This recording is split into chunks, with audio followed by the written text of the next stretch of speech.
Welcome to the Nantucket Shorts Festival.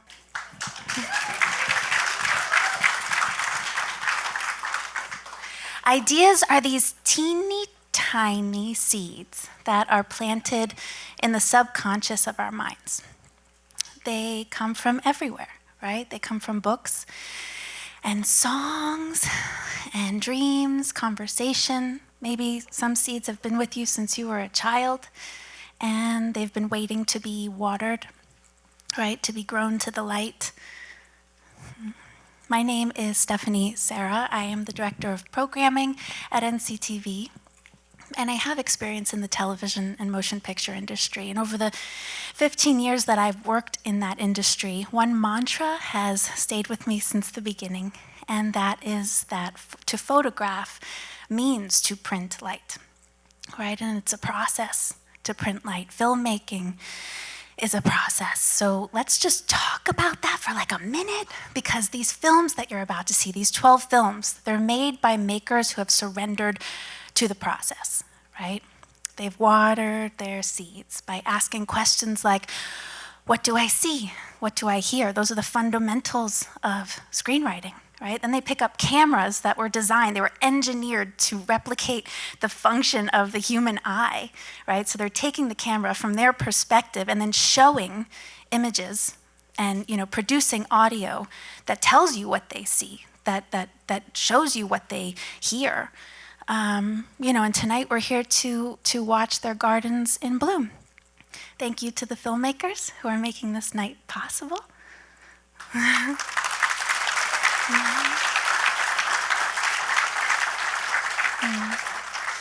And lastly, NCTV hopes that when you do leave, that you leave feeling inspired. And from me to you, I hope that you wake up tomorrow feeling empowered to water your own seeds.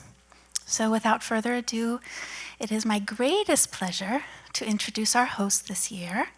And it has been his 11th year of hosting the Nantucket Shorts Fest. He is an Emmy award-winning actor who works in film, television, and theater. His 2 feature films, Southie and The Gray Lady, which he wrote, directed, and produced, have been globally distributed by Lionsgate. And on Nantucket, he is the artistic director emeritus of the workshop, the theater workshop. Without further ado, please welcome Mr. John Shea.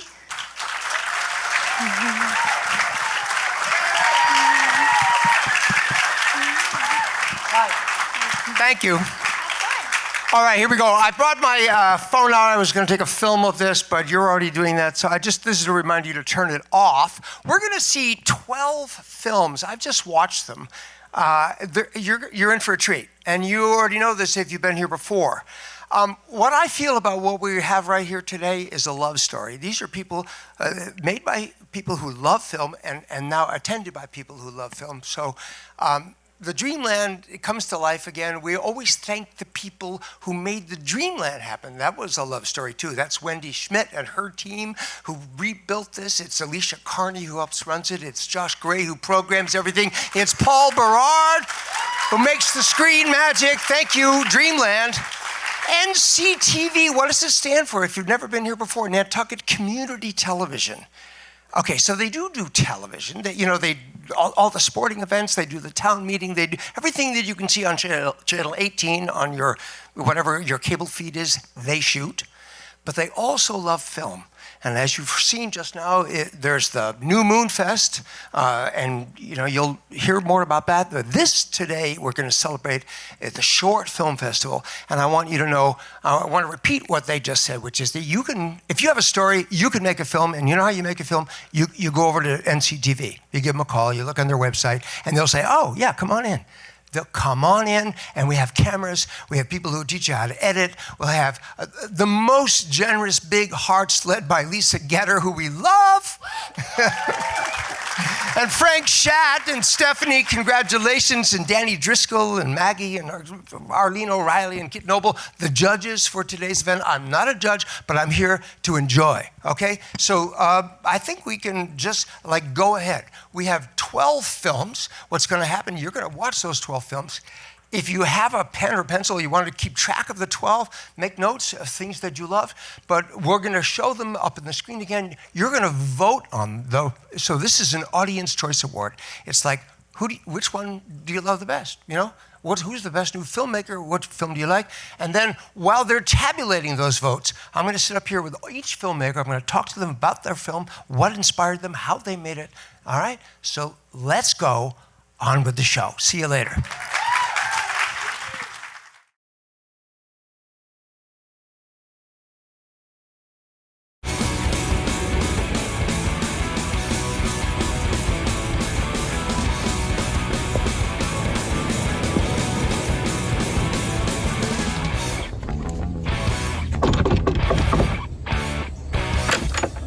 Yo, what's going on, Nantucket?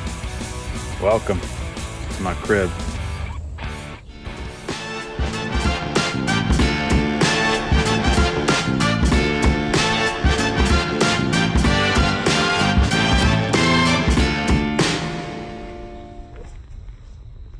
All right, come on in, cribs. It's an honor to have you all with me.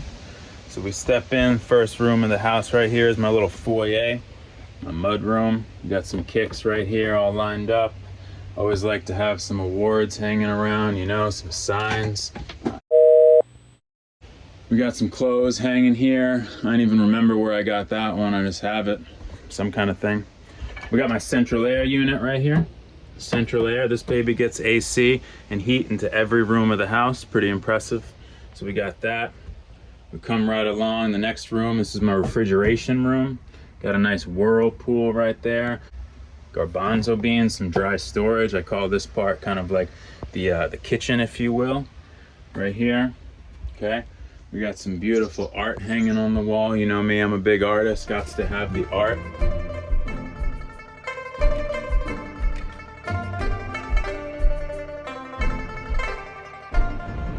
Got my calendar. Got to stay organized. Let's go show you the toys real quick.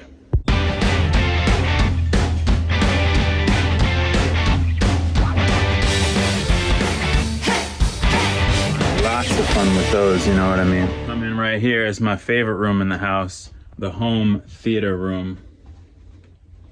Check this baby out. When we get internet in here, when there's strong internet connection, you don't even want to be close to this puppy. It gets so loud. All right.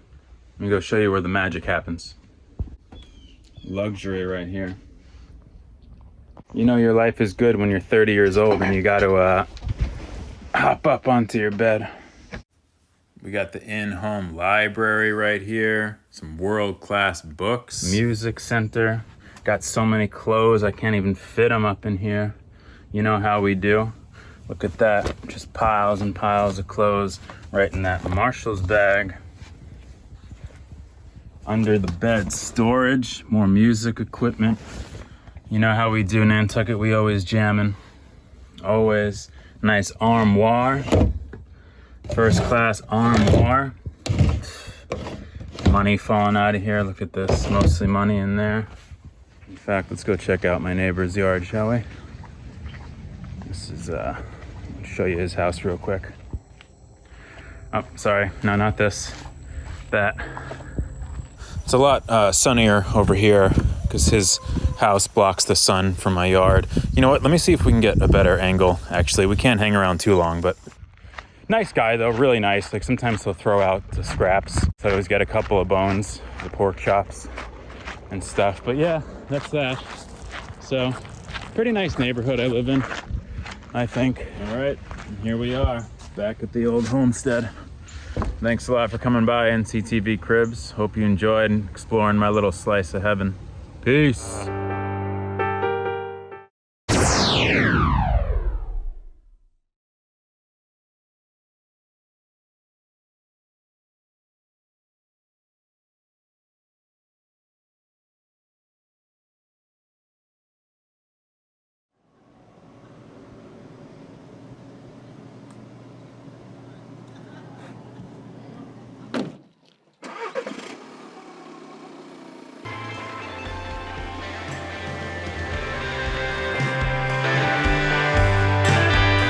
97.7 ACKFM. Mike Harder here. Thanks for listening on this gorgeous day, and it's actually a great day to make some art. Here, the 4th grade art class at the Nantucket New School is hosting a community-made environmental artwork called the Pine Needle River over in Millbrook Woods. But I'll let them tell you all about it.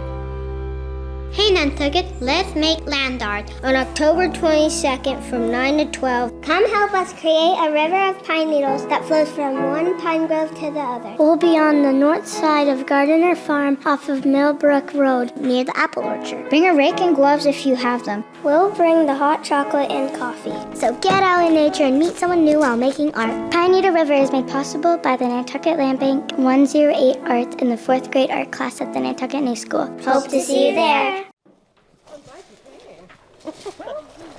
Why not? I could go do this for a second. This is really cool.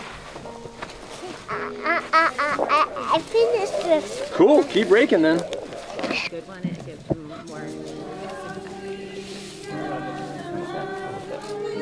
But bud, if you want to rake into piles, I can fill it up and then take it over there. That's wrong. Big pile. The beginning, coming out of this. Ceremonial. Yeah. First dump. As long as it's on the rope in general, like we're gonna arrange it.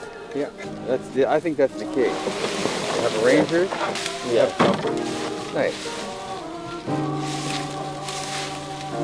Yeah, it doesn't have to be perfect right now. Beautiful. We'll fix it as it goes. Hey, did Mark give you that camera? Yeah, he did. He's my music and art teacher. Oh, okay. So did you come out here on the field trip? Yeah. So can you tell me what that was like? So he showed us like where these woods were, and he showed us all the areas where you can get a lot of pine needles, and he showed us a lot of the trails. What did you guys do to like get ready for this? So Mark just brought these like orange fat strings. So we put them around over there, and it goes all the way like curls around like that field, goes up and ends about over there. Oh, okay. Got a wheelbarrow coming through. Yeah, we can go see how it's going. Nice job. Hey, Bob. Hey, Elliot.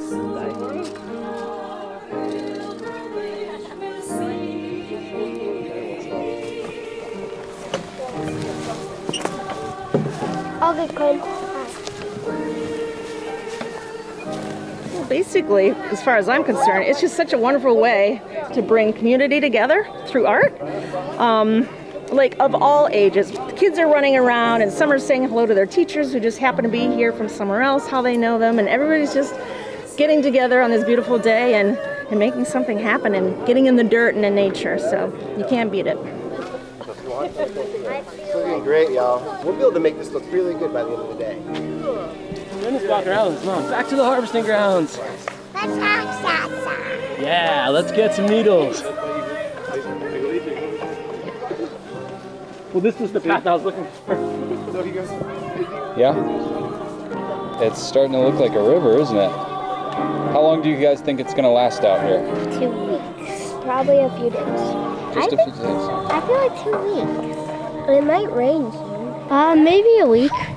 Like a few weeks. Maybe remnants of it for a couple months, maybe. Yeah? Yeah. No, I think it'll be a whole season or more.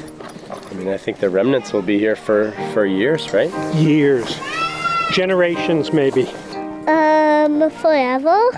It's really beautiful. I like the way it's snaking through the forest right now.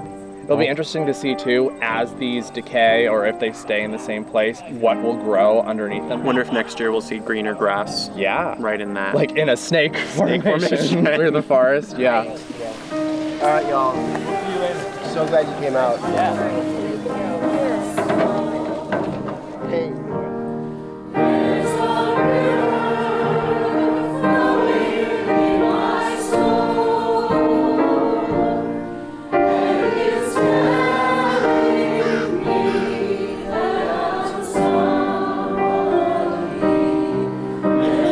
river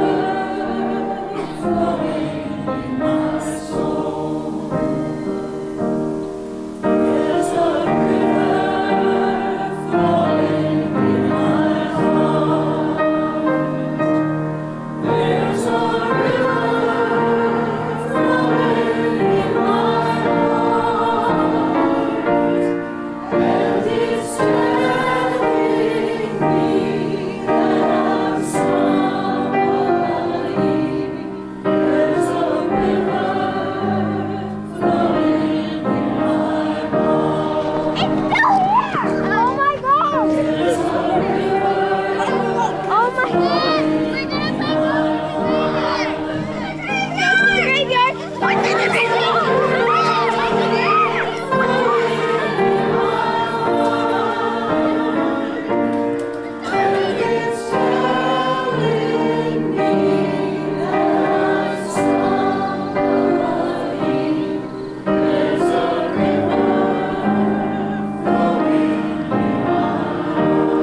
I think I read somewhere that coffee on average changes hands like 18 times before from the farm where it's picked to when somebody actually drinks it, like the 18th person being the one that drinks it, the first person being the one that like picked it. And yeah, so it's just interesting that there is so many different people that are connected to it. So I'm gonna go with connection. I'm gonna say connections in that cup. When it comes to coffee, I started my own small batch specialty coffee roasting company in 2017. I started out on this $20 popcorn maker from Walmart. That was like the first time that I ever roasted coffee. But one of the big shifts was COVID happened, and I actually lost the main like job that I had. So it's interesting because I remember distinctly, I actually had this feeling of when that happened. I remember feeling excited. A lot of other people that were like freaking out, obviously, for good reasons. But I remember feeling so excited because for the past 2 years, I had been building this little business. I had my own coffee roasting company. I was working at another guy's coffee roasting company. And then I was also working DoorDash food delivery service is like a flex job, and another job which it was like a grocery, same type of thing, but instead of delivering food, it was delivering groceries. So it was like a pretty crazy time as far as like how much work I was putting into surviving. But I had made the decision in my head that I would rather keep doing this until I figure out how to grow my own coffee business or something better comes along. I was at this point where I had told my friend that I would go to his birthday party. And when he invited me, I was like feeling good and in a good mood. So it was easy to say yes. Like, yeah, of course, I'll come to your birthday party. But I remember that night and I was actually pretty exhausted from everything I was doing. And I kind of remember having the conversation in my head of like, should I go, should I not? And ultimately I ended up deciding to go. And that's where I met my business partner, John, who then like literally at that point, I was bringing my friend coffee that I roasted as a gift because like I couldn't really even afford another gift to bring him. And so I was just like, oh, well, I have this in inventory. Like I'm gonna bring him coffee as a gift. So I brought the coffee and then I met John, who just happened to be looking for a coffee roaster in that moment.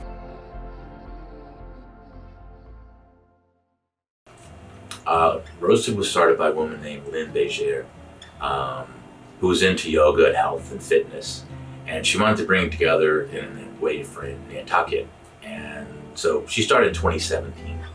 I purchased it in 2021 and realized that, you know, it had a great brand and it did a great job with coffee. And one of the things it did was it had a general store. It was small, 640 square feet. We did a lot of stuff in a very small space. Very small kitchen with a refrigerator that's about 5 foot and an oven. That was our whole kitchen. Really teeny, even by New York standards, teeny, teeny, teeny. But we did a lot, and I give a lot of that credit to my business partner, Maria. She really made that kitchen work. In 2023, we were approached by the people who run and own Airport Gas and asked what would we do if we had additional space. They gave us this kind of the whole view of where it's going. And I've always viewed the future for coffee and in particular food as being connected to a convenience store. When we were given that opportunity, we took it. What I like about Roasted is that it's an elevated product. We really focus on high quality. And one of the things I think we do is we bring convenience and quality together. One of the things I love most is the challenges. I don't want huge challenges. Well, I shouldn't say that. We've had some pretty big challenges here. What I love is overcoming the problems, coming up with solutions, and working with a great team. We're very fortunate. My partner, Maria, Vince, Aaron, Jen, and some of our key people, Amelia, Nico, you know, these are people that have helped us out dramatically. People that are on our team, working and some not. people that have advised me. People like our landlord, and I'll say partner, Dave Fredericks, Stan, Todd, Fred, all these people, along with Anna, Mike, and some of the other people we've had and our landlords have been incredible to work with. Without them, we couldn't have done this. And being able to put together a team like ones we have are just amazing. I love the human part of it.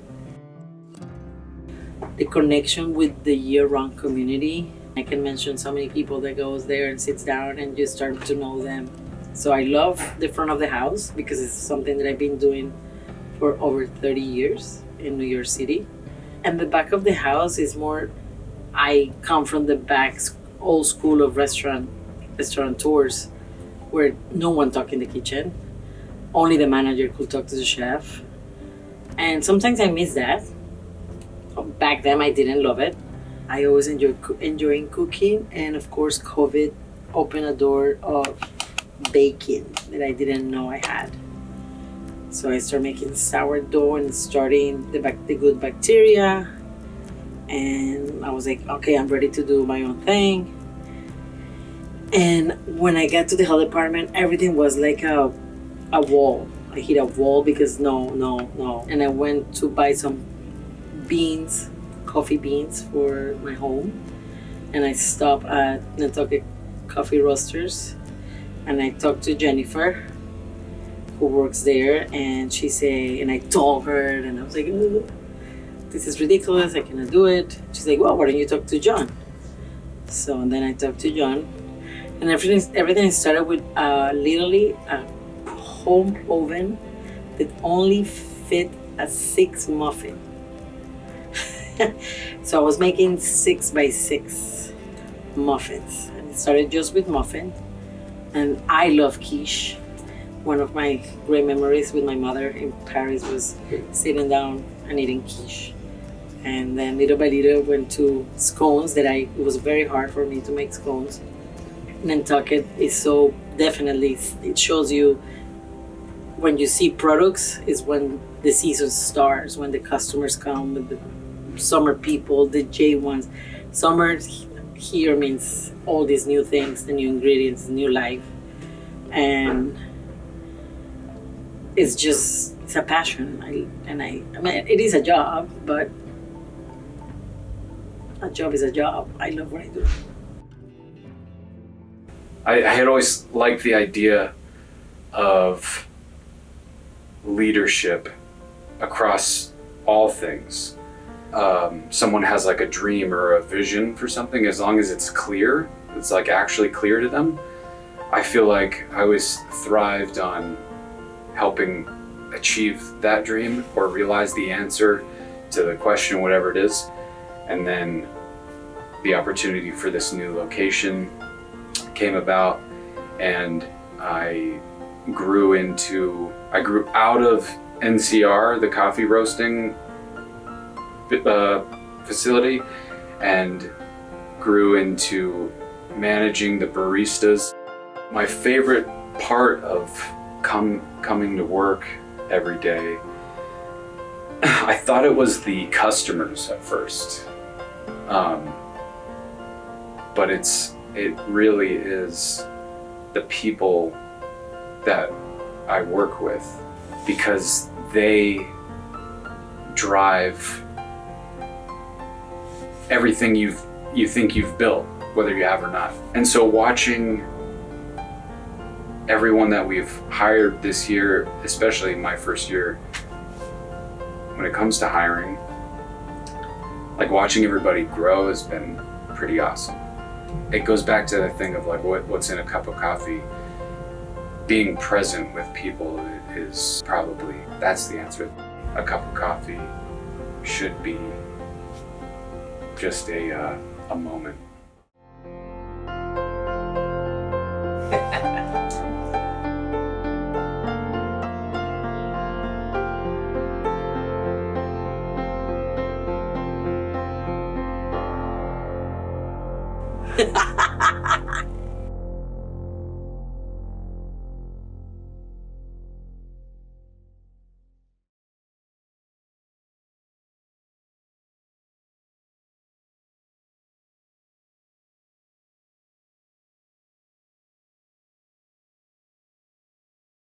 Every painting starts off, with like tons of mistakes and tons of issues.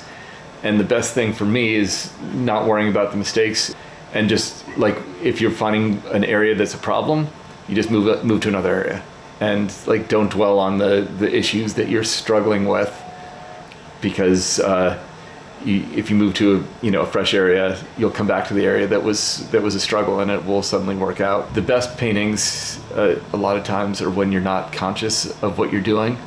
Maybe you're delving into an unconscious. Time both speeds up and slows down when you're out painting, so you can do a 3-hour session and you feel like it's been 10 minutes. I go out on location and I usually have an idea in mind what I'm gonna do. The weather and the changing light is something that you have to adjust to. So I never know what I'm gonna end up with, really. Like, you go out with an idea in mind, but you end up with something completely different from your original plan. I'll go out, I'll look at the color of the light on a given day, and then I'll take that and I'll lay a color across the whole canvas or across part of the canvas.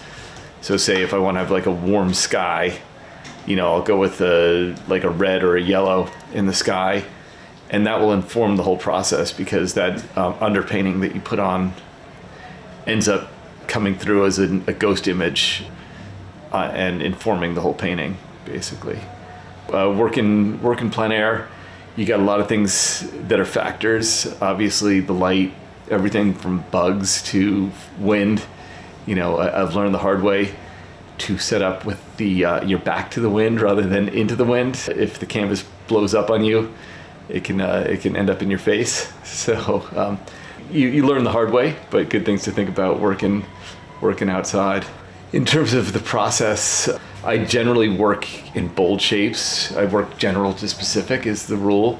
There's so many details out there. The key is to learn to see the big things first, and then later on, as you're doing finish work, you're getting into the smaller aspects, like the details of the grasses or the light on the top of the grasses.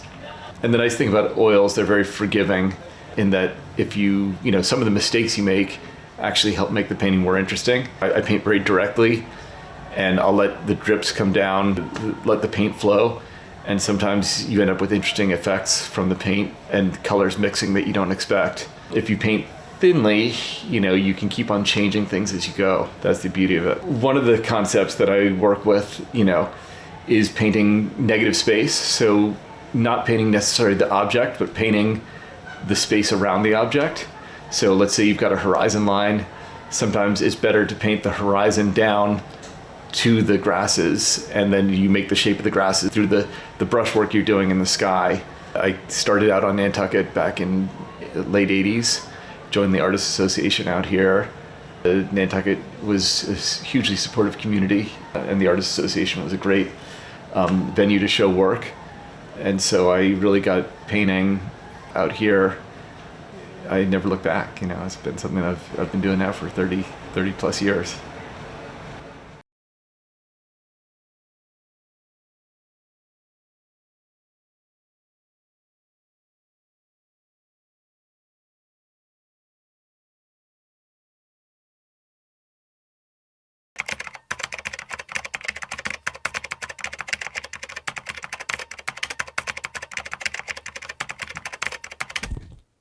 All right, Viv, would you like to begin? Yeah. Can you put that out for me? Where?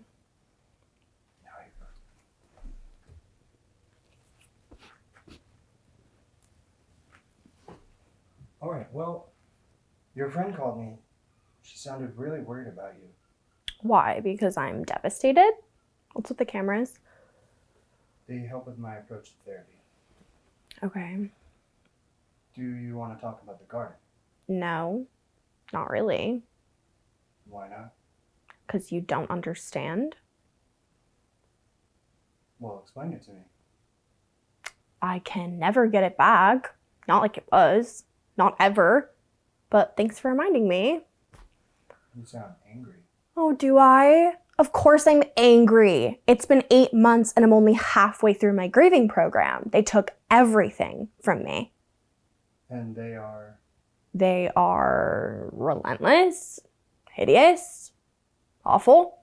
Some wackos even think they're cute, which I don't understand. Now, who are they?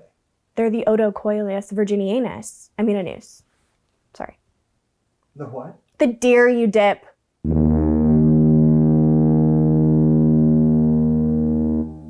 Hi, Zoe. Hi. Nice to finally meet you. You as well. So, tell me a little bit about your friend, Viv. Ah, yes. Well, she's lost. She's like a different person.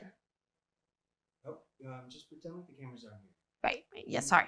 In what way is she lost? Maybe not lost, but broken. We hardly ever speak anymore, but I grab lunch with her mother from time to time, and she says Viv hasn't even slept in weeks, and she hardly ever leaves the house. That's why I had to call you.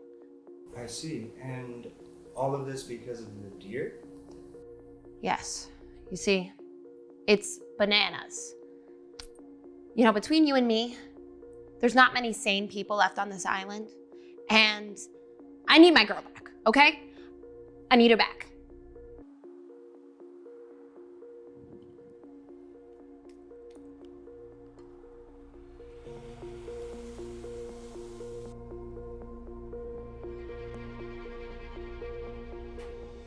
Well, welcome to my pizza garden.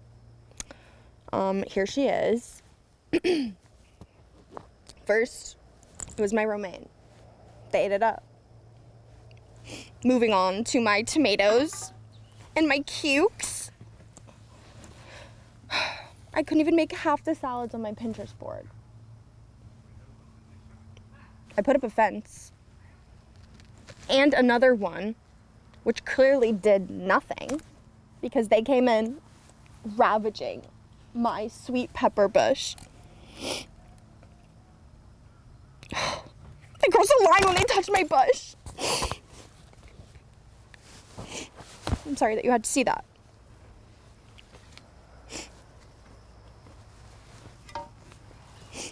Do you have my cigarettes? Can I have a cigarette? Those freaking peppers, man. She was obsessed with that sweet little bush. Now, did they eat the peppers? Sure. Did they ravage it? My God, she loves to exaggerate this part. It's not like she was looking for parking downtown or she lost her box pass. So, what then? She gave up trying to stop the deer? No, Viv and the deer are actually quite similar in that way. She'll never give up. What else did you do? Well, I put up a taller fence and what I guess you could call a scarecrow. I sprayed, I saged, I Palo Santo'd. Palo Santo? Yes, Palo Santo, the Ecuadorian cleansing wood. Right. She did this every single night, okay? The neighbors began to complain and, they started keeping their kids inside with reason. They thought she was a witch. Is she supposed to use that stuff outdoors? Oh, absolutely not. And has she ever seen these deer? Yes, once. And I heard all about it, okay? How she describes it to me was she was having a relaxing evening and for once, she wasn't thinking about the deer. I guess she was watching something on TV, just chilling, and she heard some noise, so she went to the window to look out. Nothing seemed wrong, and that's when she saw it. So she goes outside, and then she tells the deer to get lost. Then something spooked her, which is no surprise. The only thing she remembers is their creepy, beady little eyes, and that's why she can't sleep at night. So now we're here and there's nothing you can do. Is there a question there? I'm sorry. I didn't mean it like that. Yeah, laugh it up. Let's see you try and keep a garden in Nantucket. Well, I'm not much of a gardener. You don't say. It's just not fair. They don't have a predator. Why can't the rabbits eat them? Like gang up on them or something, I'm sorry, rabbits? Yeah, rabbits. My yard's full of them. I think that was very productive, don't you, Tay? I think you did a lovely job at, visualizing my experience and validating me.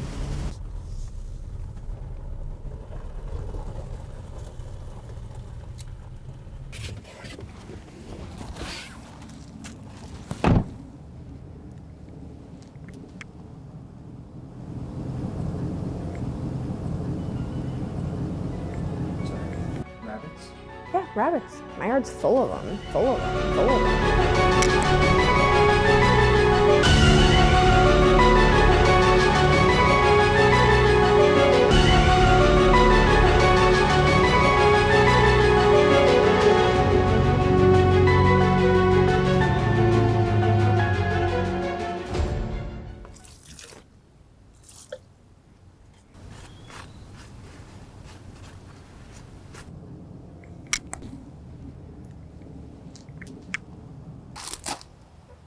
It was the rabbits, wasn't it? It was the rabbits the whole time.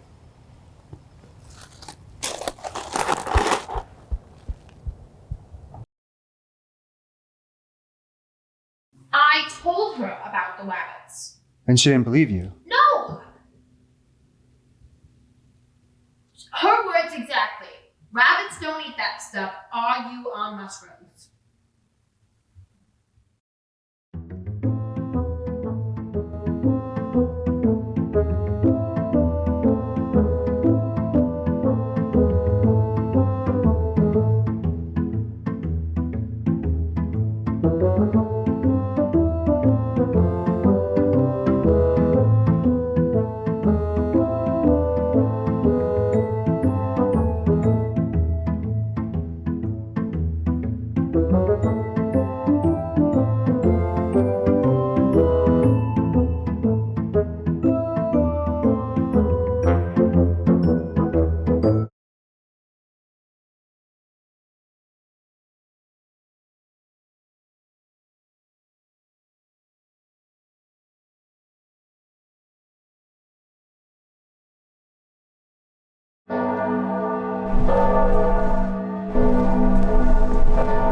Me again.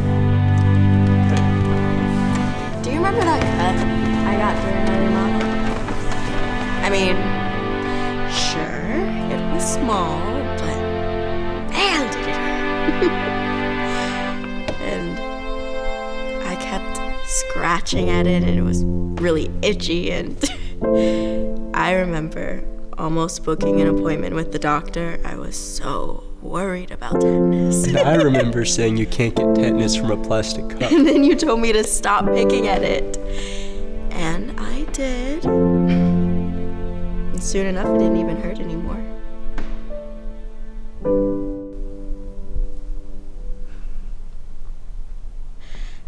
I can't keep doing this, Joseph. It's been 6 months and it still hurts just the same. I have to stop picking at the wound. What? Why'd you have to do it? You quit and you left us to pick up the pieces. I know, baby, and if I could have seen you now, I never would have done that. I'm sorry. I'm just trying to understand. I didn't know how much pain you were in, and I hope you're free of it now. Not. I wish it didn't have to be like this. But, honey, I have to move on. Please don't leave me. Come on. Come on. Can't you feel me? Goodbye, Joseph. I love you.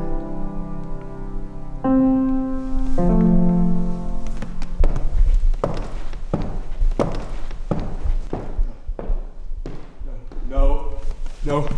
I'm still here!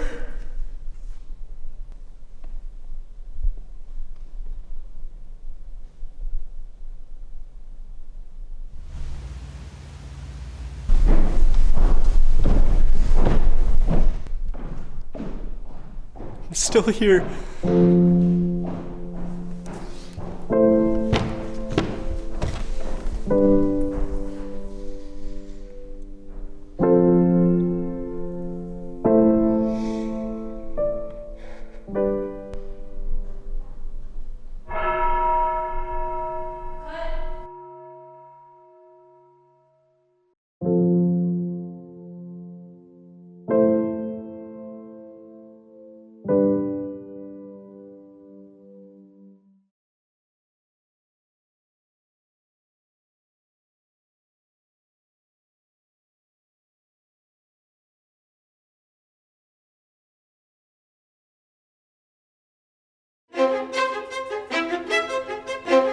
The sky smiles, and the grass cheers, so here you step, here you walk.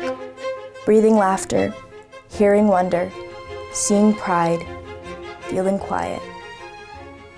The sand giggles, and the waves shake, so here you step, here you walk.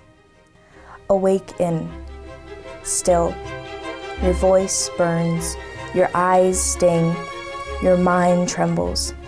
But your limbs, they race. They want to run, they need to dance, they want to turn, swirl, spin. They want to jump, spring, leap. They want to stretch, straighten, reach, extend. So here you step, here you walk. Stare down the sky, gaze at the grass, tickle the sand, comfort the waves. Your voice has died, your eyes are blinded, your mind is blank. But your limbs reach out. They grasp the gravity, pull it towards, they break the balance, tame it towards, they take the time, move it towards, they lead the light, bend it towards, they steal the sound, shape it towards, they hold out for you. Your body moves for you. Your body moves towards your heart. It opens the door, opens it wide, only for the sky, and the grass, and the sand, and the waves.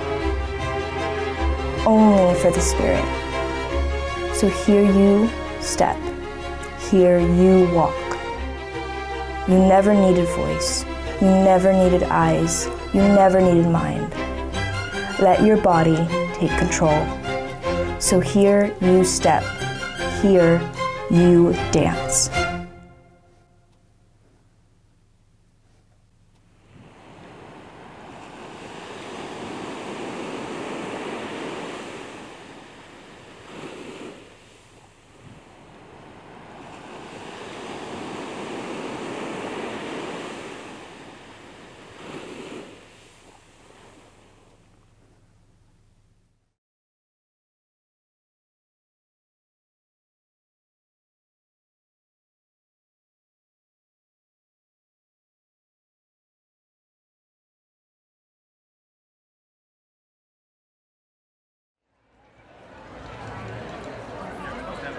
I wandered lonely as a cloud that floats on high over vales and hills, when all at once I saw a crowd, a host of golden daffodils, beside the lake beneath the trees, fluttering and dancing in the breeze.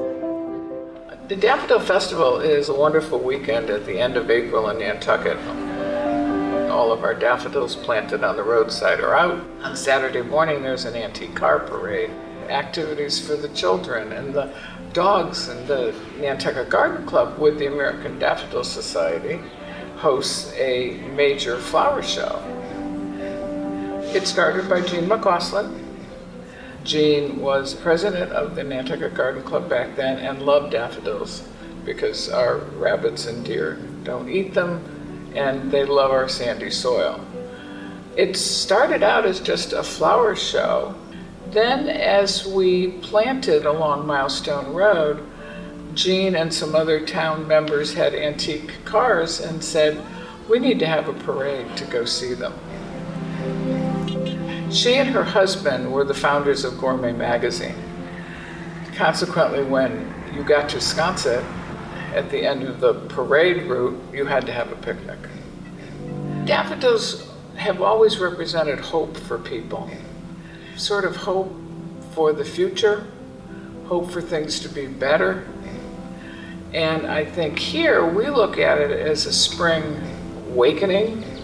We've come through, in a lot of cases, a very cold, windy winter. Everything in Nantucket in the winter can be gray. So we look forward to the daffodils.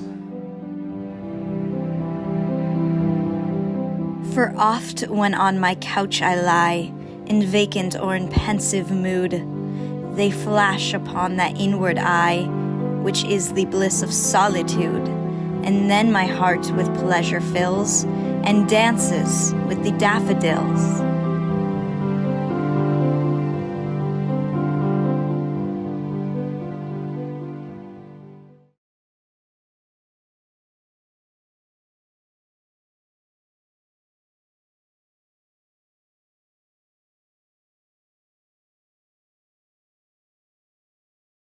In the heart of the Atlantic, where the cerulean waves kiss the sandy shores, lay the tiny island of Nantucket. It was a place blessed by the sun, rich with pastels. The houses adorned with weathered shutters danced in the salty breeze. For Matthew, a photographer trying to escape the chaos of mainland life, this quaint island was home. Matt had arrived on Nantucket with nothing but his camera, a tattered journal, and a heart yearning for inspiration. Having once thrived on the mainland, unable to feel the spark that once drove his passion, seeking solace, he found himself a job on a farm. Days turned into weeks as summer warmed the cobblestone streets. Matthew found himself feeling more inspired. Every time he lifted his camera to click, he felt of the magic slowly returning. He had come here seeking clarity, yet the more he observed, the more he felt Nantucket was home.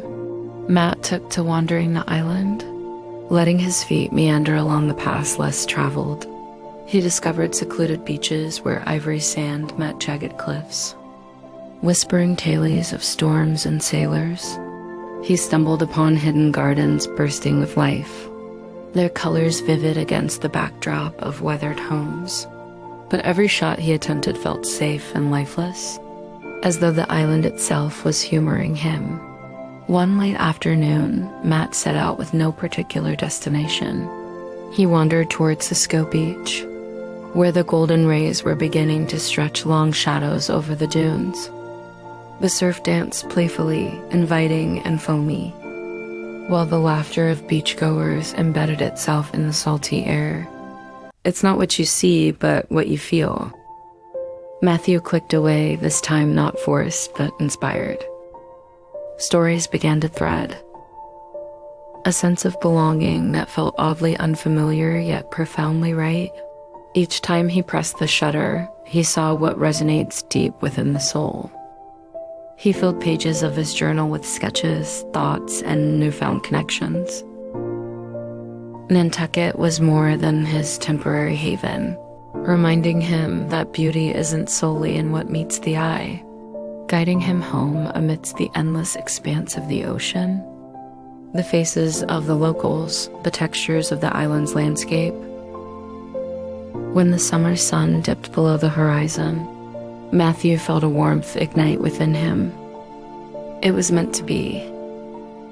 This island fueled a passion that led him on a path he never imagined. That was the moment he knew. Capture the life and spirit of the island in a way that it tells a story.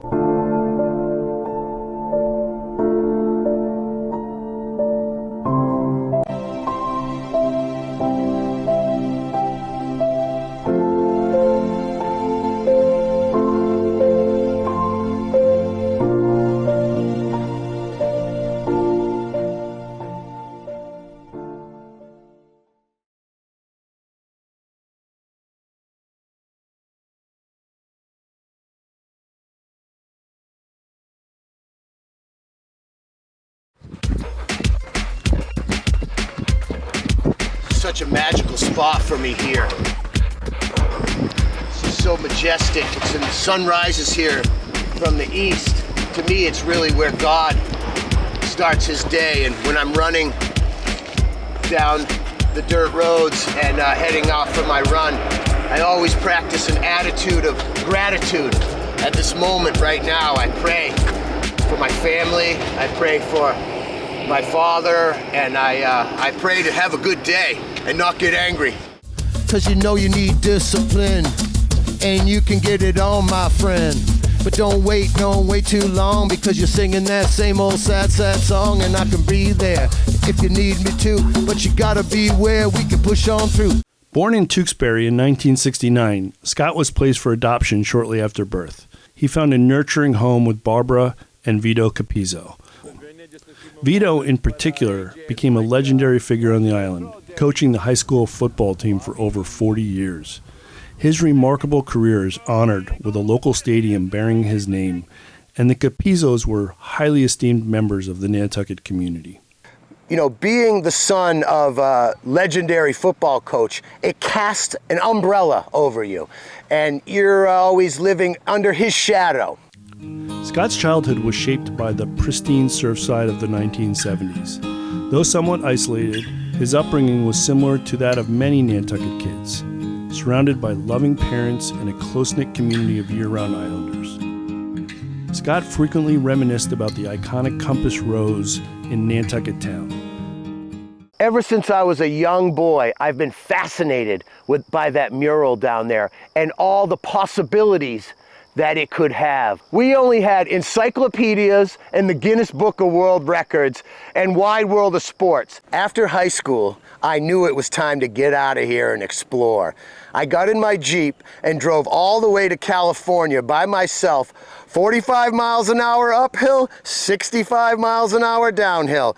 At 18, Scott left Nantucket to embark on a decade-long journey of self-discovery.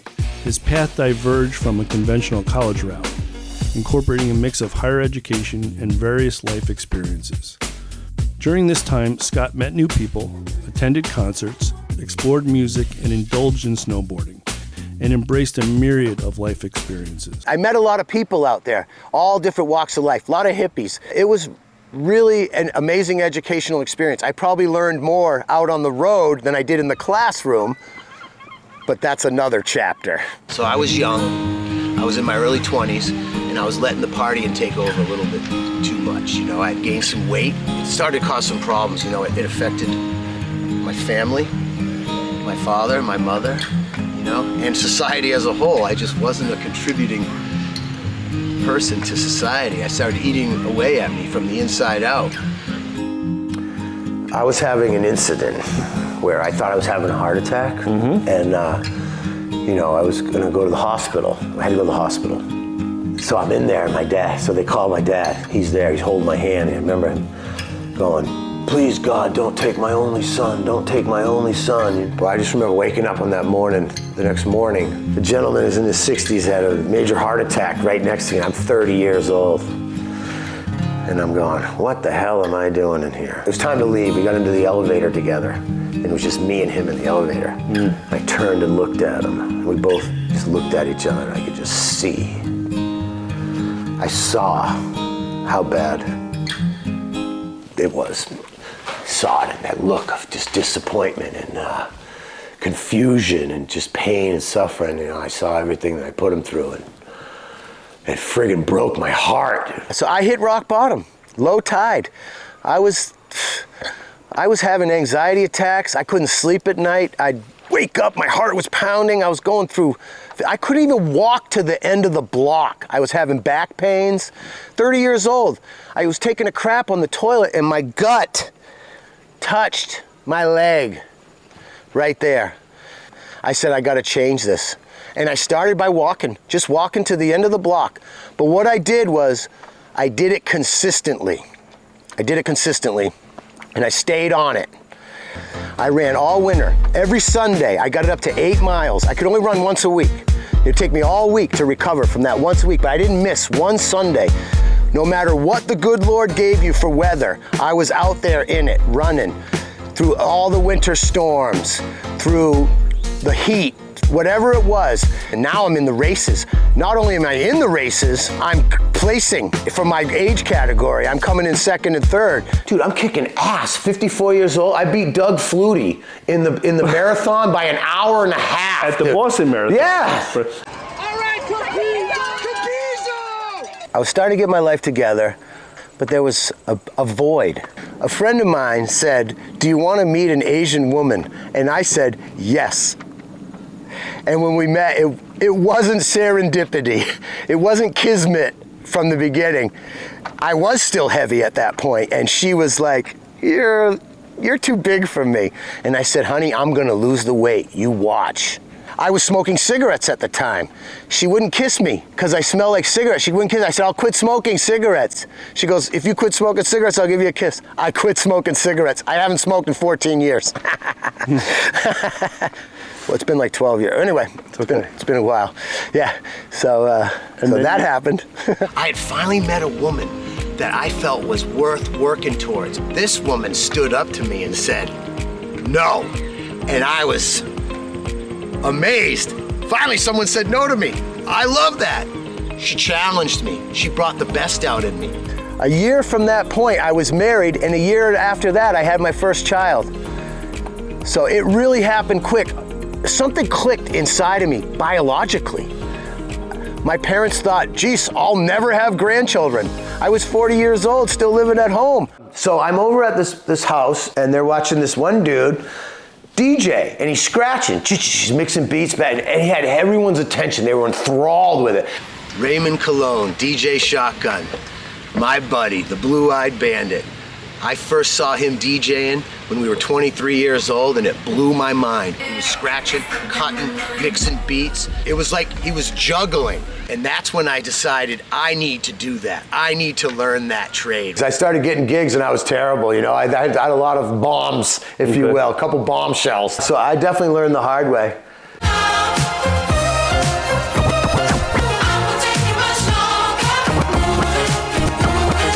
Yeah. That's why I'm the skeet dog.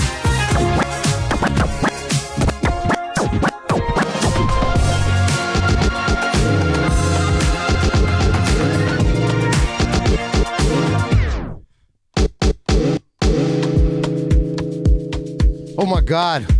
It just keeps going. It just keeps flowing to the end of the line. You never know it.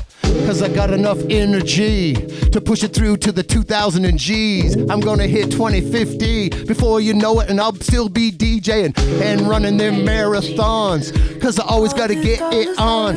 I'm never happy till I'm laughing.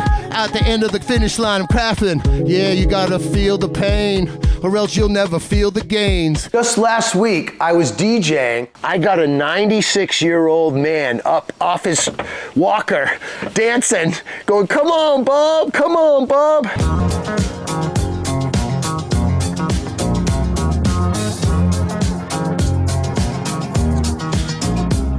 And then after the show, he waves me over, he says, "I needed that. Thank you.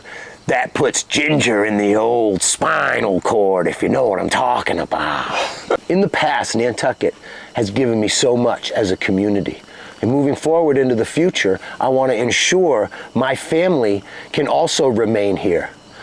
I personally will continue running, working on my fitness, and also giving back to the community. You can't keep it unless you give it away. That's how I lost this weight. That's how I demonstrate myself. I elevate through all that hate and discriminate. Cause I gotta ride on that dream. Cause you know I'm living that scene. And I'm doing it every day, every way with no dismay. Let's roll. Oh my God. I make it up as I go along.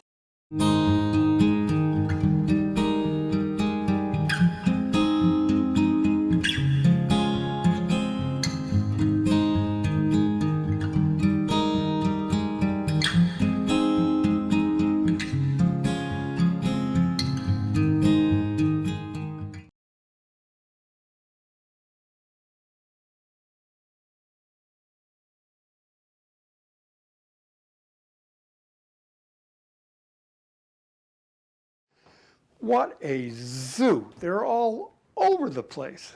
who, dear? Those wine-sucking ponces, that's who. They're everywhere. Uh-huh. They're even worse than the Hildebrand acolytes. Oh, those nice ladies. They're just here to see Ellen and have a weekend on our island. They behave themselves, if you like that sort of thing. And if they want to support the environment, that's a good thing. I'm surprised you're saying such things. You've always been eco-friendly. What are you talking about? Those Ellen Hildebrand eco ladies. Eco ladies? Acolytes? Why do I bother? Bother with what, dear? The festival, the wine festival.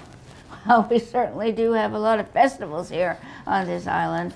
And see, we have the Science Festival, the Oyster Festival, Daffodil Festival, Fogawi. We have the Arts Festival, music, dance, film festivals, book festival. We have the Festival of Wreaths, the Festival of Trees. And then we have the Nantucket Project and the Opera House Cup. And, oh, so many other festivals and events. I can't remember them all. Good Lord, you should work for the Chamber of Commerce. The wine festival.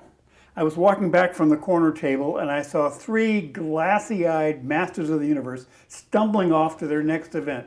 And one of them was peeing in Mrs. Coffin's flower bed.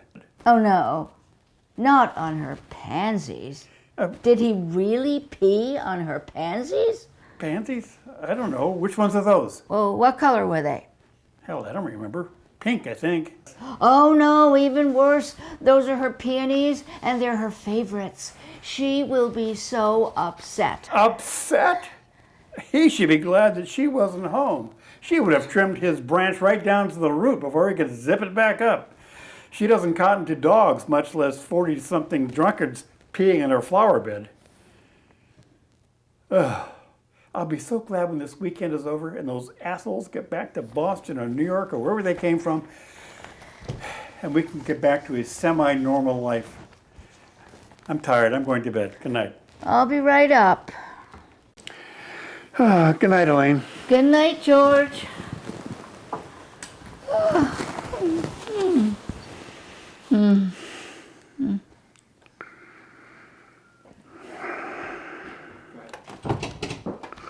What's that? Huh? What? George, did you hear that? No. It was nothing. Go back to sleep.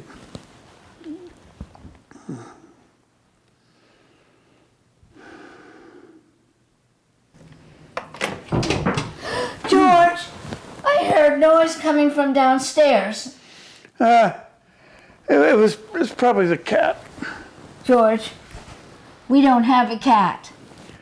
Oh, well, it must have been the dog then. We don't have a dog either. We don't? No. Oh, I'm sure it was nothing. Go back to sleep.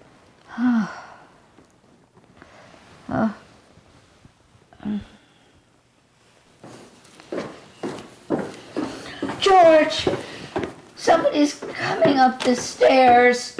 I hear footsteps on the stairs. Well, go down and find out what's going on. Me? I should go down? You're the man. You go down. Oh, God. Why do I always have to do the hard stuff?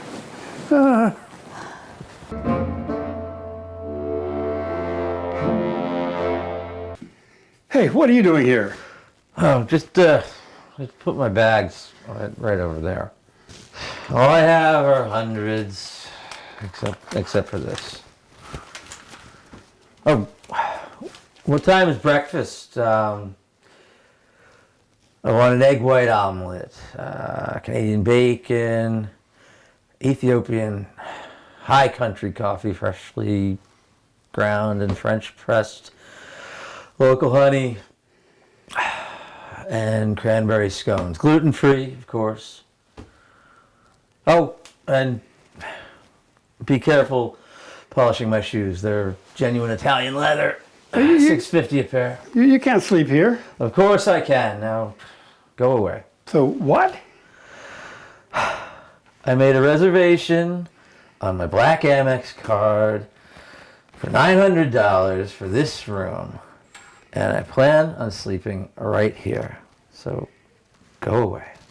$900. Was that for the weekend? No, it was for tonight. So please, just go and leave me alone so I can get some sleep.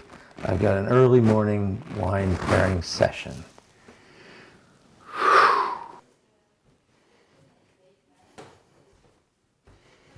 What's going on out here? $900. $900 for what? He's paying $900 a night to sleep next door at the Gold Mariner Inn. We're definitely in the wrong business. George, we're not in any business. We're retired. Well, for $900 a night, maybe we should reconsider. Say, do you have any Canadian bacon in the kitchen? George, I'm a vegetarian. Why do you ask? Well, if we're going to be in the hospitality business, then we should start having Canadian bacon and other bacons in our kitchen. George, we are not going into the hospitality business. And you know I like people, and I especially like to see you in a little French maid's outfit. You're very alluring. Should we give it a try? Oh, George, put a sock on it. And for the record, you hate people, and that's why you retired. Wait a minute. Since when are you a vegetarian? You were eating little lamb lollipops at Sue Ellen's just yesterday. Well, I felt sorry for the little lammies, and I swore off meat after that. Well, except for beef and chicken, of course. It makes no sense. So, what are you going to do about him in there? Well, let me think. Well, the first thing I'm going to do is to dust off my credit card reader from my last venture. Say, the Stop and Shop is open all night. Can you go and get Canadian bacon, exotic coffee, local honey? Say, do you know how to make scones? George, forget about it. I am not making scones or anything else. I am going back to bed. Please, make this nightmare go away. He's asleep. He thinks he's in his bed at the Old Mariner next door. He's made his breakfast order. He has a American Express card, a black American Express card. What could go wrong? Good morning. Good morning. Please don't shout. For $900, I expected something a little more upscale. Why is your breakfast room in the kitchen? Well, eating in the kitchen is an old Nantucket tradition. Can I get you a cup of Ethiopian high country coffee? Please. Do you have your credit card? Yes. Ooh, American Express Black. I don't see very many of these. It's a very exclusive card. Invitation only. Only very special people get to carry them. Oh, okay. Doesn't seem to work. It's an Amex Black card. It always works. Try it again. No, I get nothing. Here, try this instead. Okay. I've got cash, if that's acceptable to you. Yeah, that'll work.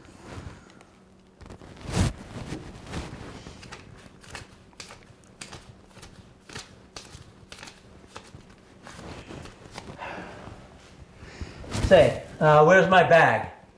What bag? I had a brown leather Gurkha bag with my initials embossed on it. I never saw a bag. Well, you must have it. I gave specific instructions to my driver to bring it to the Old Mariner Inn immediately after dropping me at the Vin de France tent for the Beaujolais Nouveau tasting. Well, the Old Mariner is actually next door.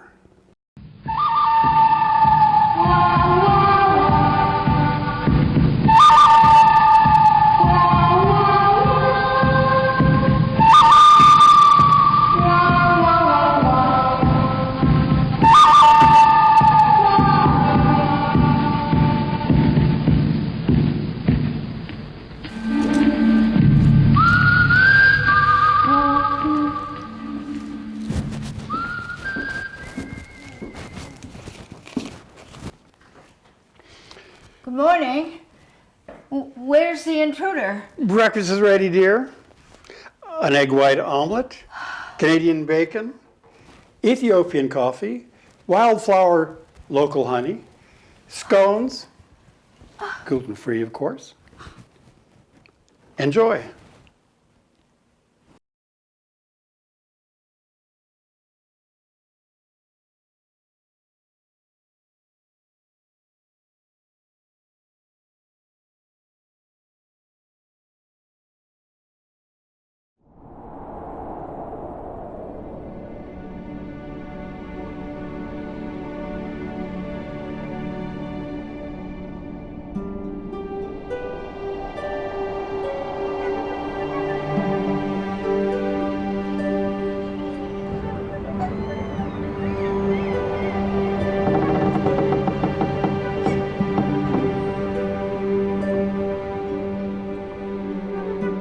Hey, Mackenzie. Why don't we try to go after one of these today?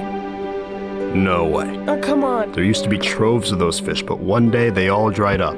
I think it's bad luck looking for them. Let's just try southwest of Notch Bay. No one ever goes there. Maybe there's still a few left.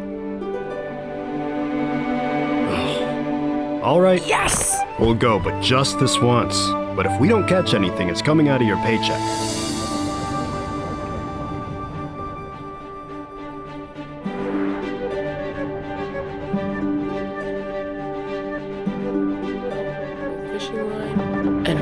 Tree trunk, and we would just throw the line. Oh! Turn starboard, I saw something. What did you see? Any cloud clippers? Storm trap? I don't know.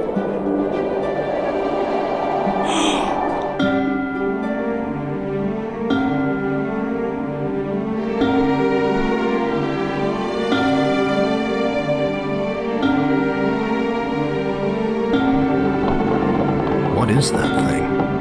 Let's find out! No, wait, Julia!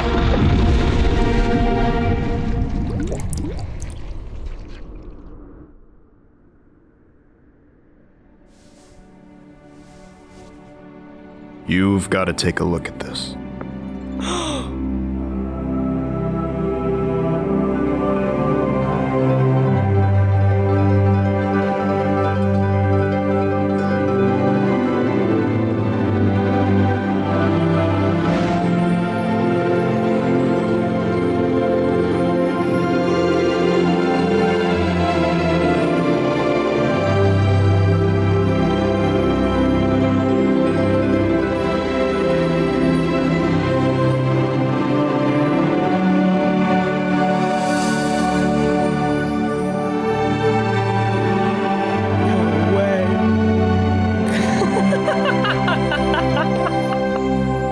We're gonna need a bigger net.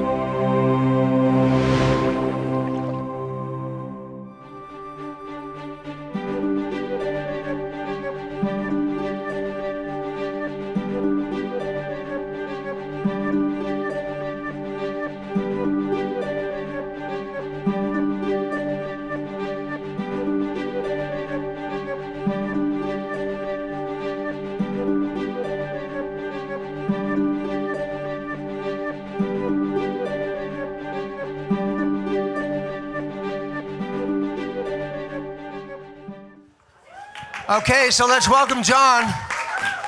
And who else is coming up? And Vince Veilleux. Hi, buddy. Oh, nice to see you. So you may remember Vince is in the film called One Cup. He is not Paulina, I can tell you that right now, but I guess she can't be here. So instead, Vince, a great friend of the film festival and my great friend, is here. So first, John, let me just ask you about your film. How did you come up with that idea? That my fiance will tell you it was her idea, but I think it was kind of it was both of us. It was at the time I was actually living in that shed and for a summer, and I thought, wouldn't it be hilarious to kind of show this off as something I'm kind of proud of, or something that's crazy and spoof MTV cribs. It was fantastic, right? So it's a comedy, and comedies are hard to pull off, and you did it. I have to say, you did it. Okay, they've already voted, so I can say what the hell I want. Let me also just ask you technically how you did it. Did you have a friend shoot it with you? I forget. I didn't look at all the credits, but I saw you thanked various people. But how did you shoot it? That was all with my iPhone. Were you shooting yourself? Was it all a selfie? So it was just you? You could see the camera reflection a little bit in my glasses at times. I mean, it was so. This is a selfie, just you walking around your set. Yeah. Okay. Yep. Did you dress the set? Was it a real set? Was that where you actually lived? That was pretty much it. I think I tweaked a couple of things.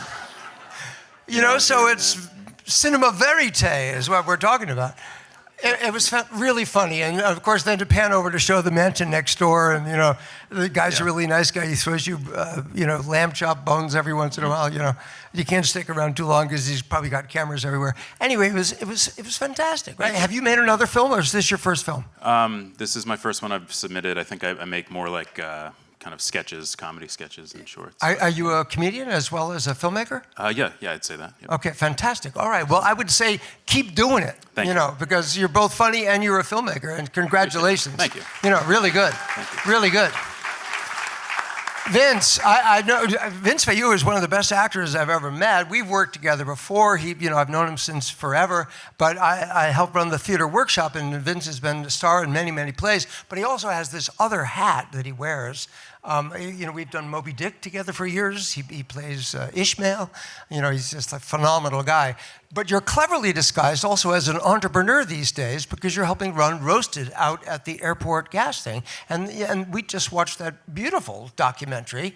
Tell us how that came together for Paulina and how you might have helped, and you were around on the set. What did she use to shoot? You know? Yeah, Paulina was a phenomenal employee we hired this summer. She's a J1.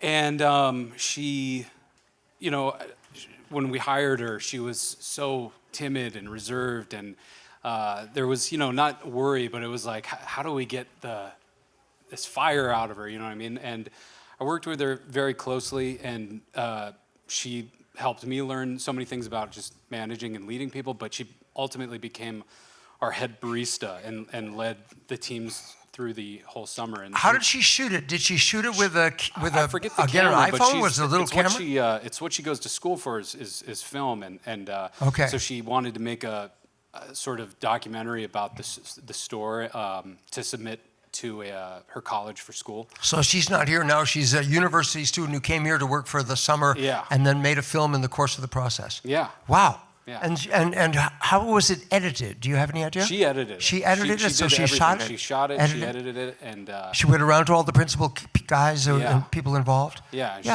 she's great. It moved, right? You remember this, that it moved right along? Like there was definitely a story to tell, but there were many, many little intercuts, right? The beans roasting, being poured through, the water filtering. It was really well done like that. Yeah, she did a great job. You agree?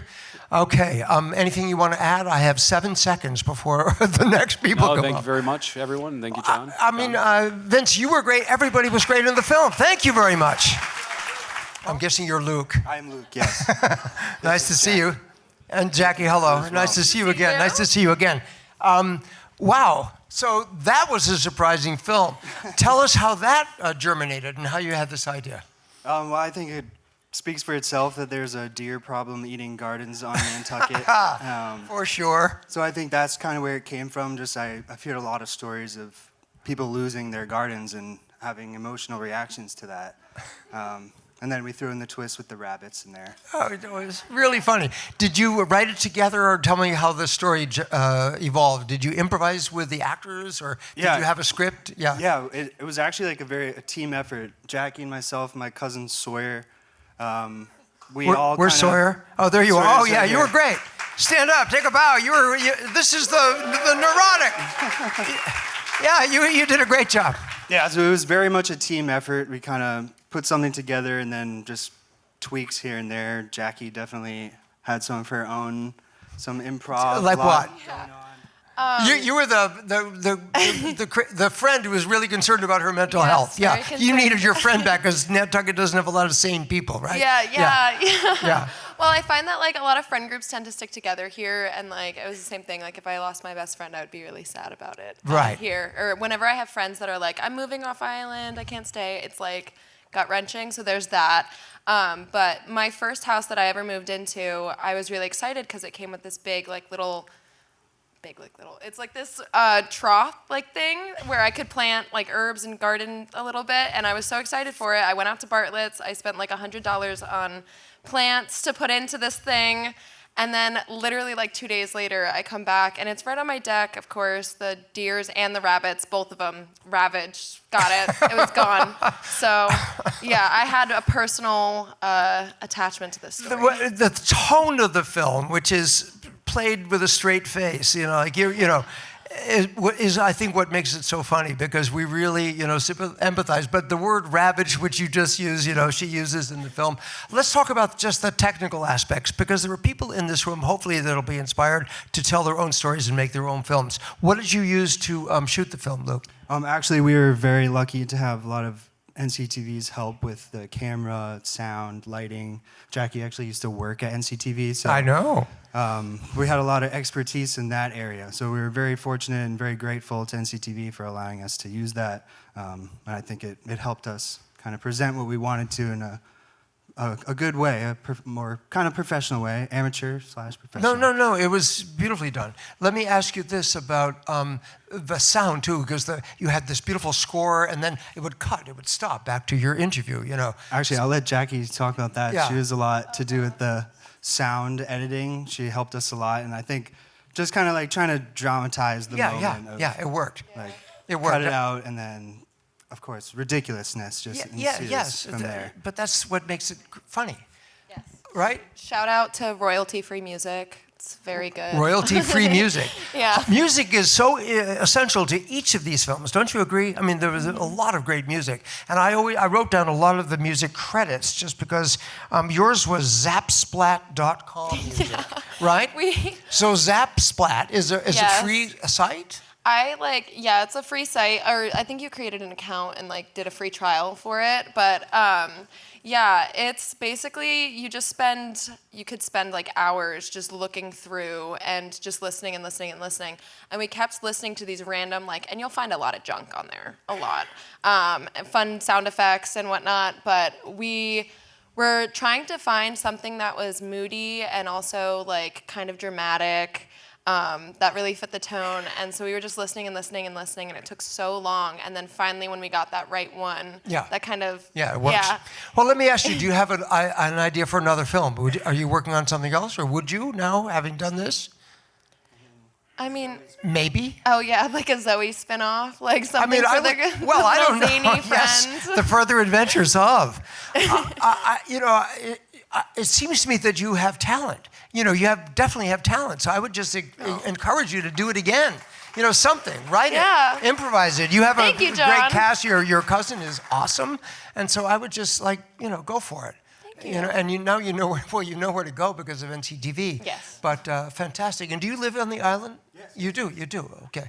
Fantastic. And all right. Well, anyway, congratulations. I thought it was fantastic. Thank you very much. Thank you, John. Thank you. Okay, let's talk about these two films, remind you. So Pima's film is the one that's set in the church. And am I right to think that you're also the one that plays? No, that is, I'm sorry, I wrote her name down. Still here. It is Mackenzie Franklin, right? Is she here? Yeah, correct. No, she could not make it. I'm sorry to hear that. Okay. And Silas Thornton, is he here, the guy who plays the blonde-haired boy?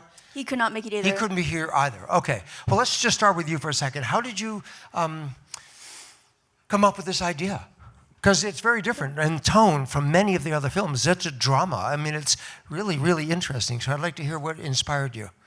Yeah, so Silas and I wrote the script. We were really inspired. We wanted this, so the first shot in the movie is what we based the whole script around. We knew we wanted someone to be walking in front of the altar, and we want it to be a sort of supernatural drama kind of short film, and so we built Her from footsteps that. are Yes. super loud, right? And in an unnatural way for the mix. Anyway, I felt that right away. There was something interesting going on. I didn't know what it was. And I also remember the way you directed it, that the young woman who came in and sat next to him never looked at him. Do you remember this?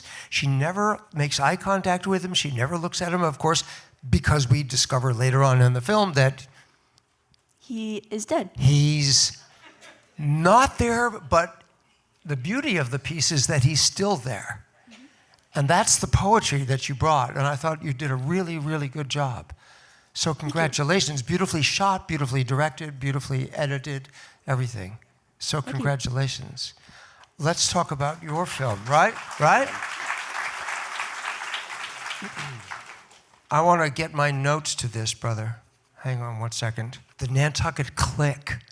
Okay, I've never, or in the 11 years, Dan, am I right, that we've done this, we've never seen a film shot in that particular format.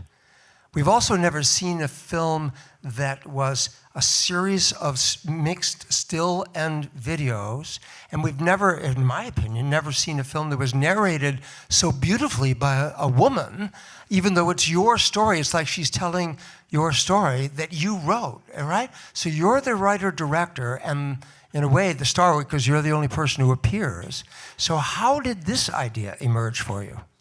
So I started probably in 2010 when I first came here. Through the years, I knew I was going to have to document my life because I could not believe just how beautiful the island was. And I was like, nobody's going to believe me. So it's like, I have to start documenting it. So I think in 2016 is when I really started to document, take photos, videos. And so I have thousands upon thousands of videos, photos, footage. And I knew one day I was going to make a film like this. So what you're seeing is just countless videos over the course of years of what I've seen on Nantucket. Will you just for the audience's, again, inspiration, will you tell us what you used? What kind of camera are you using? So it's a mix between my camera and my cell phone. And your cell phone? Yes. Right. I mean, and then did you color correct things, or is that the real things? Did you, I did. Digitally, could you manipulate images? So I'm going to be completely honest here. I made that film in less than 3 days.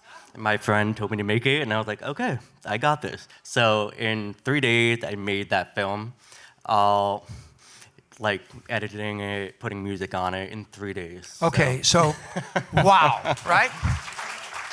So I think you should work for the Chamber of Commerce. You should work for the Board of Selectmen. You have some of the most beautiful photography of Nantucket ever done. Thank you so much. And if you only did it in 3 days, wow, what a deal. Okay, I mean, it's beautiful. And you, I mean, are you thinking about another film that you have in mind? I have a couple in the making or in the works, but just in like the script stage for now. But I would love to, yeah. You would love to. Well, I mean, and did Nantucket NCTV help you with support in any way with camera work or editing or anything?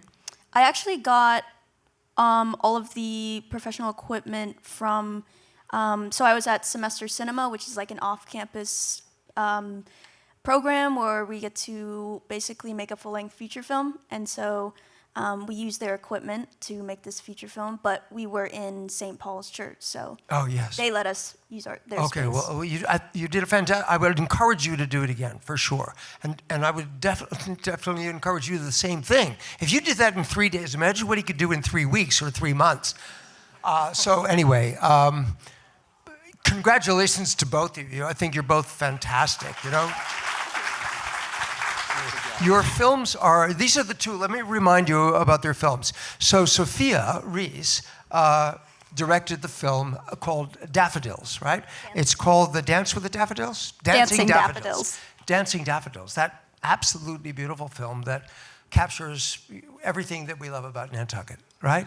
And then you have Mary Malaves, of all people, on camera, and so beautiful and so, I don't know, simply truthful about her love for everything, but a great historian for you to have who's there, so fantastic. And then I'll just remind you about, let me just make sure that it steps, about the film about the dancer, Demi, that you made.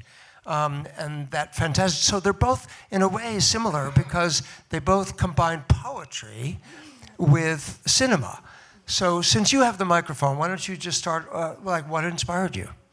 Well, so I had about 3 weeks to create. It started out as an editing project. I was working on my editing, and I had about 3 weeks to turn in a proof that I could edit something. And so it was the week before the Daffodil Festival, and so it just seemed very timely.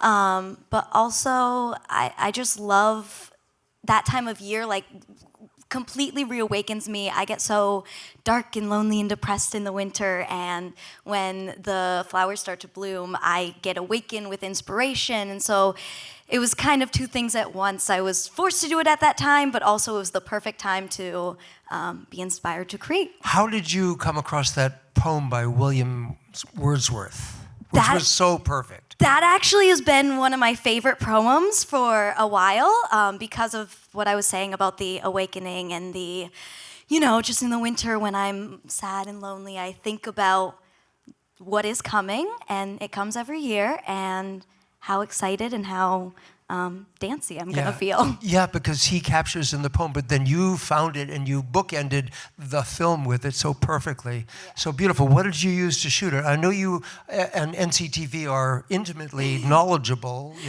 Yes, we're pretty close now. I actually work for NCTV you work now, for but I NCTV. didn't at the time of filming or submitting. But I actually used a camera that I got in middle school, an old Canon Rebel, from 2015, and just kind of went with it. Yeah, I thought it was really beautifully done. And thank you for capturing, because I think of all the films we've ever seen, Danny, we've never seen anything about Daffodil Day, nothing that captured what you did. Let's talk about Steps. Fantastic.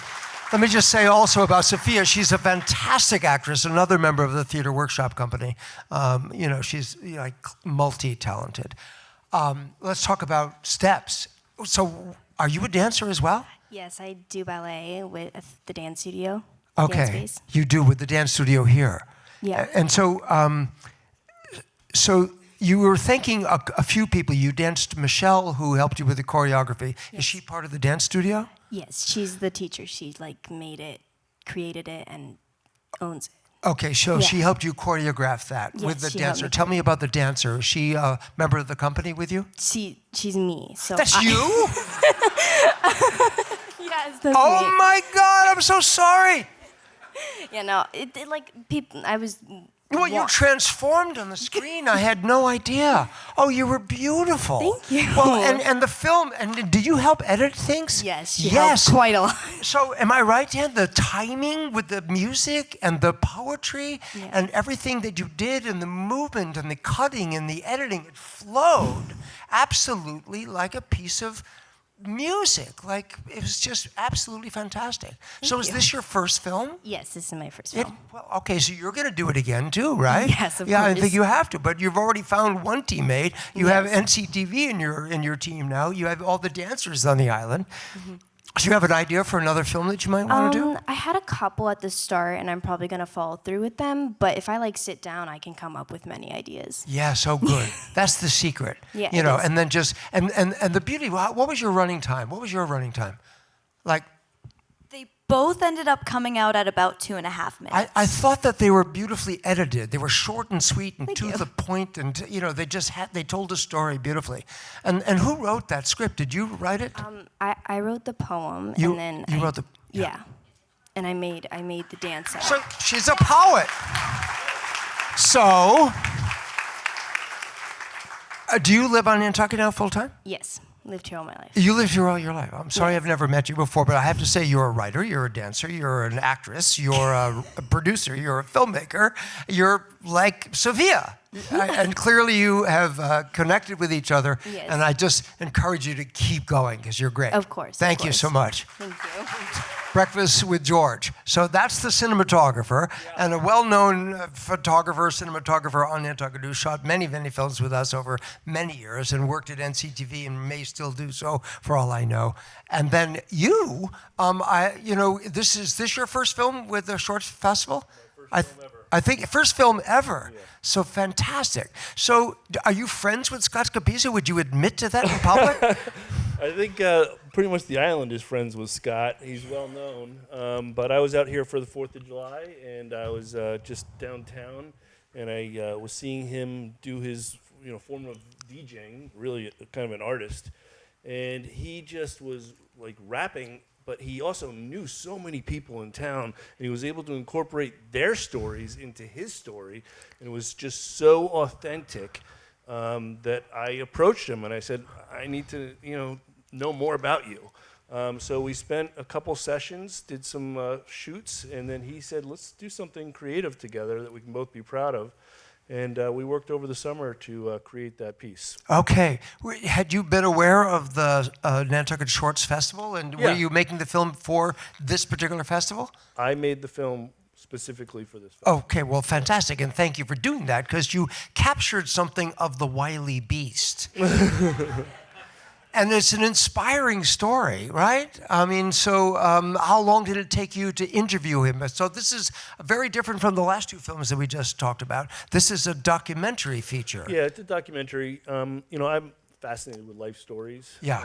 And Scott has had an incredible life story. So I sat down with him probably about 4 times. There was a ton of B-roll. One of the challenging parts was consolidating it down to 10 minutes. Yes. Because for a 55-year-old, he's got a really long story, and it's worth telling. So, getting all that B-roll and taking out the pieces of the different interviews to create one piece was really not so exciting. easy. Yeah. I saw that. I know, Patrick, that you're the director, but I also see you give special thanks on the film to Owen Kennedy. What's relationship? Owen's my son. Owen's your son, who shot some stuff with you, or he went to sound or something? Surfside and helped me create the visual of him jogging on the beach. Yeah, beautifully and done. then Mark Pommet, who's Mark here Pommet. today. Yeah. So Yes, we love Mark Pommet, the filmmaker himself, Yeah.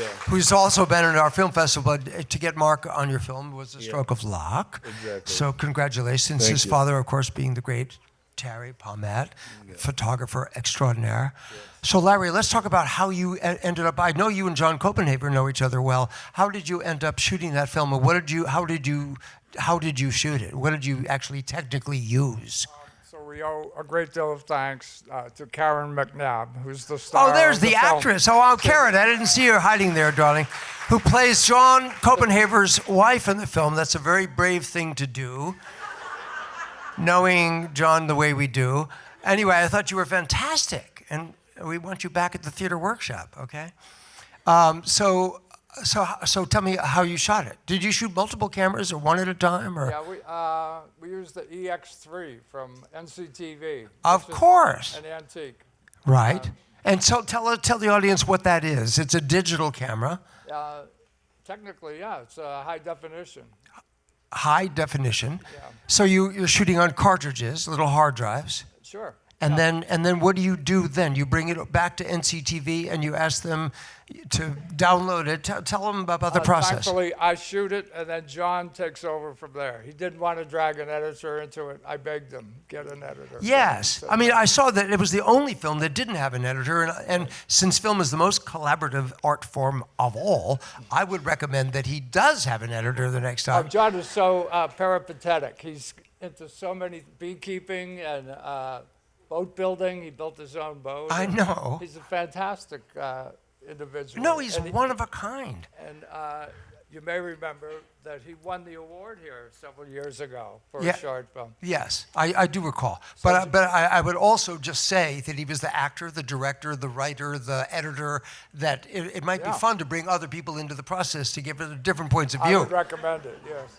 You know? Yeah. Anyway, do you have another film that you're going to shoot? Do you have another film that you want to shoot or make? It might be another 2 years before he drags me back again. Oh, okay. And how about you, Patrick? Do you have something? I will continue to document people's life stories. It's a real passion of Here, would you give him the mic so we can hear? Yeah, I'll just continue to, document people's life stories. In fact, if there's ever a veteran or a first responder on the island, I do it free of charge. And I love sitting down with people, learning their life story, and then I create like a digital piece for them and their family to preserve for generations to come. You're a great man. Both of you are. Thank you so much. Congratulations. Yeah, it's fantastic. Thank you. Fantastic, Larry. Nice to see you both. Congratulations. Nice to see you guys again. I remember the last film that you made. I'm so happy that you're both still working together. So that was the amazing animated film that we saw at the end.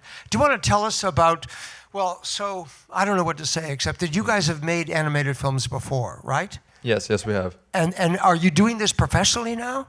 No, Sort not of? yet. You're hoping to? Yeah, we're still Maybe? in school. You're still in school, Yeah. okay. Because, I mean, the film just begins immediately with a surprise, right? First of all, we don't expect that it's going to be an animated film. There's a beautiful sound score. And you talk about the music for a second? Let's start with that, because that's the first thing we see is this blue sky with music. Where did that music come from? Sure. So the music came from our wonderful composer, Alexis Braga, and she was at Berklee School of Music. And through our animation department, we have like a collaboration program. Yes. And so we sent out like the storyboards for Azure Odyssey really early, and we're like, hey, like, do people want to collaborate? And we got a bunch of requests, and we went through all of them, and we picked out Alexis, and then we worked with her over a few months to create the score, and it was an original score for this film, and she just did a wonderful job, like adapting it from all of our critiques. She just did a great job. And at what point are you engaging Alexis Braga to come compose? Is she sends you samples of her music, which you liked, but were you sending the film to each of these composers to see how they would musically respond to what you had written and shot or created? No, we kind of just went with her, and we had a temp track, like temporary music over the first initial like storyboard phase. So she was coming in late after the film was done. No. Oh. We were like kind of in the middle stages of the film. Okay. And we were like this is what we have, like this is the type of music that we want, and we kind of went through people's portfolios, and she just had the music that we liked the best. Okay, so that's the first thing we hear. We see this beautiful screen, and then we hear this wonderful score start to come out, and then this fishing boat drops from the sky and is floating in the middle of, right. So where did that image come from, and how did you guys come up with that? I want to let your brother speak. Yeah, so there was like an initial inspiration for the film from this like little comic that I made in my sketchbook, and it was like a few pages, and there was like this fisherman caught in a storm and gets saved by a whale. It was like totally irrelevant, but we were like, let's do this, but let's make it animated, and like how can we bring like a fantasy twist on it? We were like, how about the boat's flying? That was just like the thought, and then we just wanted to like bring in like a fantastical world. Okay, so you guys write together, and then you create this together. Okay, fantastic. Yeah. And so then the boat's flying, and it's a young woman with a cap on. You're not sure really if it's a young guy or a young girl right away until finally the captain says Julia, right? And then you'll be paying for this if we don't, right? And then they come across this unbelievable world, and they, it's an adventure story, right? So how does that writing go, and then how do you animate it? Is it done digitally on computers? Yeah, so I'll start with the first question. Like the whole thing is basically just built to get them into this magical world. That was what we wanted to animate. We were just really like exploring the medium and wanted to create something beautiful, and we thought the ocean was really beautiful. So it's all just driving towards this moment where we can have the wide shots and the music, and then we did it all in this program, Autodesk Maya. It's like What's it called again? Autodesk Maya. Auto, A-U-T-O, yes. desk, D-E-S-K. Yes. And what's the third word? Maya, like M-A-A. M-A-Y-A. M-A-Y-A, like the Indian concept of the world, the universe. Exactly, yeah. Okay, cool. Yeah, it's a great program until it's not, but we had to like, we were definitely learning a lot. Like we took one class in school and we were like, we know how to do this. Like we can make a film, and then we quickly realized that we only knew the basics, and we had to teach ourselves a lot of stuff. And so that was like probably half of the process was really just learning, and that was the best part. Give the mic back to your brother. Let me just, you guys, so you're still in school. At what point in school are you? We are currently seniors, so we'll be graduating this spring. Well, fantastic. And do you want to do animation now, like professionally? Would you, or filmmaking in general, or is it animation specifically? Just animation specifically for right now. I think like we'd like to do filmmaking. We're not sure if we'll continue out of school. We might go do animation for different things, but both Oscar and I definitely like to make films. But you're not at Berklee, which is a music school, right? What school are you in or at? We both go to Mass Art, Massachusetts Okay, College fantastic. of Art and Design. Yeah. Okay, fantastic. I mean, it was just perfect, right?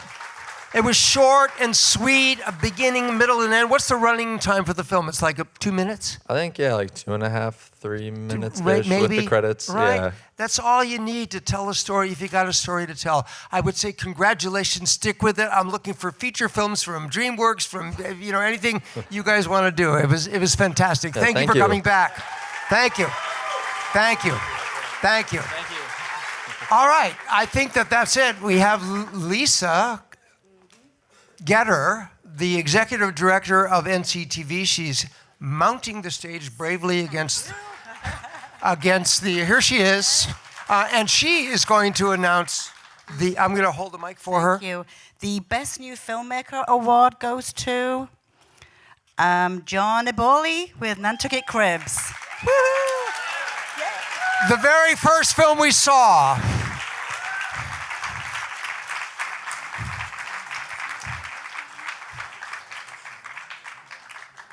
The Audience Award goes to Oscar Waldman and Sam Billings. The very last film.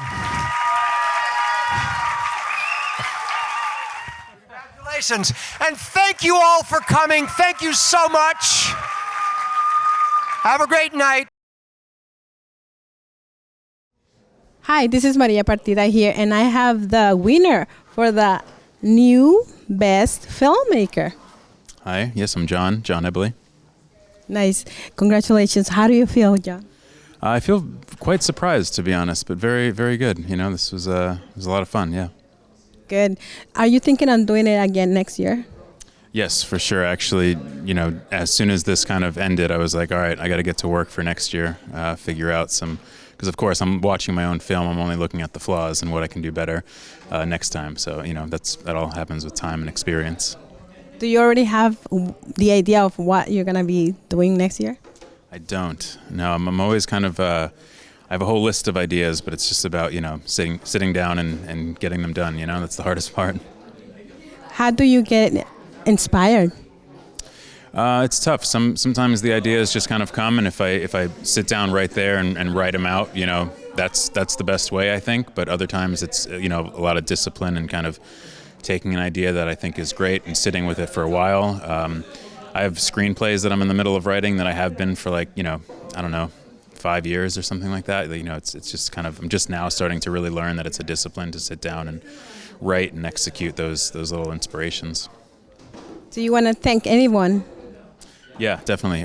Stephanie from NCTV texted me one day and said, you better submit a film. And I said, okay, I think you're right. And just the whole gang at NCTV, they've really gotten me inspired and took the time to teach me things. And, I took some of their classes and I volunteer with the Sports Connection. And it's just, that whole gang and the people who I filmed, where I was living at, whom I can't say their names, but, I'm grateful for them and all that.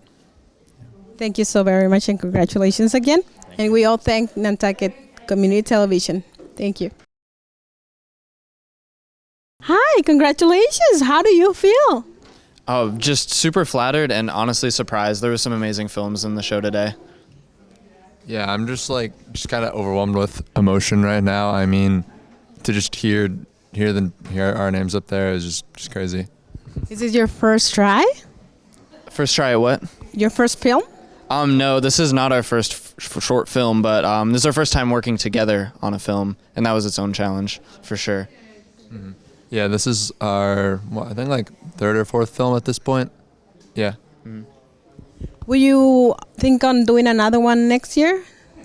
Yeah, the next one's already in the making, and we have 2 other teammates that are working with us, and they also go to the same college as us, Mass Art. Mm-hmm. Yeah, our next film should be coming out around next May. Yeah. Mm-hmm. Great. So can you tell us a tip? Can you give a tip to the new filmmakers and anybody that are thinking about making a film? Well, it's definitely when you have an idea, it's you think that you can make it, and then you realize how much goes into making it, and it's at that point that you can't get discouraged. You have to go through all the planning and keep going through it, and the film's not going to get made if you don't just stick to it and work hard. Yeah, I guess I would just say don't don't give up. I mean, like, there are plenty of times during the making of our film where I just thought that we should kind of like throw in the towel in a sense and just like maybe, you know, go down a different route, make things easier, but just stick to your vision. And I think if you put in the effort and the time, like, it'll all pay off.